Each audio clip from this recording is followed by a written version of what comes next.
भारतातल्या हजारो स्थानिक बँकांमध्ये ना सध्या एक मोठं वादळ घोंगावते.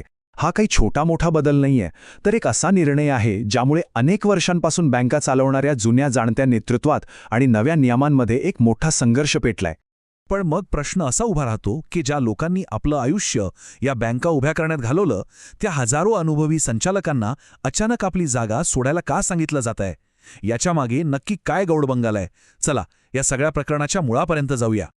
तर या सगळ्याचं उत्तर दडलंय एका नवीन नियमावलीमध्ये. आणि हो, ही काही साधीसुधी शिफारस नाहीये, तर एक बंधनकारक आदेश आहे जो आता देशभरात लागू झालेला आहे. याची मुळं तशी खूप जुनी आहेत, अगदी 1949च्या बँकिंग कायद्यात सापडतात.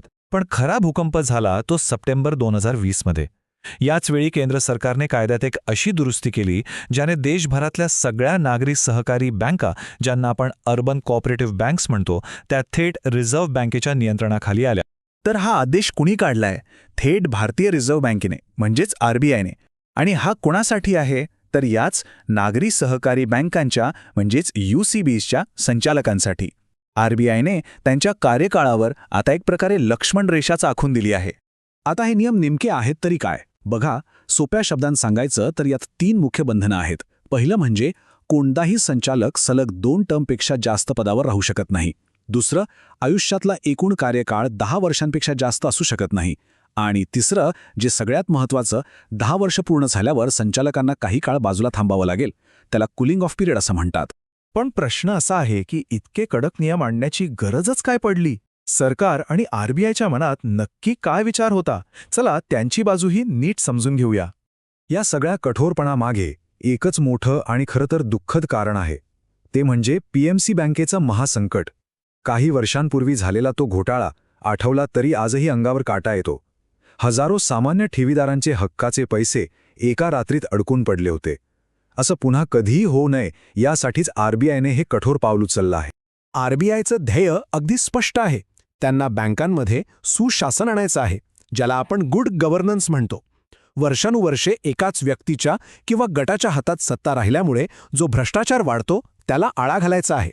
बँकिंग क्षेत्रात अधिक व्यावसायिकता आणायची आहे आणि सगळ्यात महत्त्वाचं म्हणजे सामान्य माणसाच्या घामाचे पैसे, त्यांच्या ठेवी सुरक्षित ठेवून बँकांना बुडण्यापासून वाचवायचं आहे. पण म्हणतात ना, प्रत्येक नाण्याला 2 बाजू असतात. आरबीआयच्या या शिस्तीच्या भूमिकेला सहकार क्षेत्रातून मात्र प्रचंड विरोध होतोय. त्यांच्या मते ही शिस्त नाही, तर त्यांच्या स्वायत्ततेवरचा हा एक हल्ला आहे. आता त्यांची बाजू ऐकूया. सहकार क्षेत्राचा सगळ्यात मोठा आधार आहे तो म्हणजे खुद्द भारतीय राज्यघटनेने दिलेला हक्क. हो, 97वी घटना दुरुस्ती. ही दुरुस्ती अगदी स्पष्टपणे सांगते की सहकारी संस्था ह्या स्वायत्त आणि लोकशाही पद्धतीने चालतील. त्यामुळे बाहेरून असे नियम लादणं म्हणजे थेट त्यांच्या घटनात्मक हक्कांवरच गदा आणण्यासारखं आहे, असा त्यांचा ठाम युक्तिवाद आहे. आणि इथेच या 2 विचारांमध्ये थेट संघर्ष सुरू होतो. आरबीआयचं म्हणणं आहे की यूसीबीज या नावाप्रमाणेच आधी बँका आहेत, त्यामुळे त्यांना कॉर्पोरेट जगातले नियम आणि शिस्त पाळावीच लागेल. याउलट सहकार क्षेत्र म्हणतं, 1 मिनिट थांबा, त्याआधी सहकारी संस्था आहेत. त्या काही नफ्यासाठी चालणाऱ्या कंपन्या नाहीयेत, तर सदस्यांसाठी चालवलेल्या लोकशाही संस्था आहेत. त्यांची ओळखच त्यांच्या स्वायत्ततेत आहे. ह्या नियमांमुळे काय होऊ शकतं याची सहकार क्षेत्राला खूप भीती वाटतेय. पहिली आणि सगळ्यात मोठी भीती म्हणजे सदस्यांचा आपला नेता निवडण्याचा जो लोकशाही हक्क आहे तोच हिरावून घेतला जातोय. दुसरी चिंता आहे की अनेक दशकांचा अनुभव असलेले मुरब्बी संचालक एका फटक्यात बाहेर जातील. मग बँकेचा गाडा हाकणार कोण? आणि तिसरं म्हणजे प्रत्येक बँकेची स्थानिक गरज वेगळी असते, पण सगळ्यांना एकाच कॉर्पोरेट पट्टीने मोजणं हे कुठेतरी अन्यायकारक आहे. तर आता चित्र अगदी स्पष्ट आहे. एका बाजूला शिस्तीचा आग्रह आहे, तर दुसऱ्या बाजूला स्वायत्ततेचा लढा. पण या संघर्षाचा स्थानिक बँकिंगच्या भविष्यावर नक्की काय परिणाम होईल? चला याचे फायदे तोटे जरा तपासून पाहूया. बघा, या सुधारणांचा एक ताळेबंदच मांडला आहे.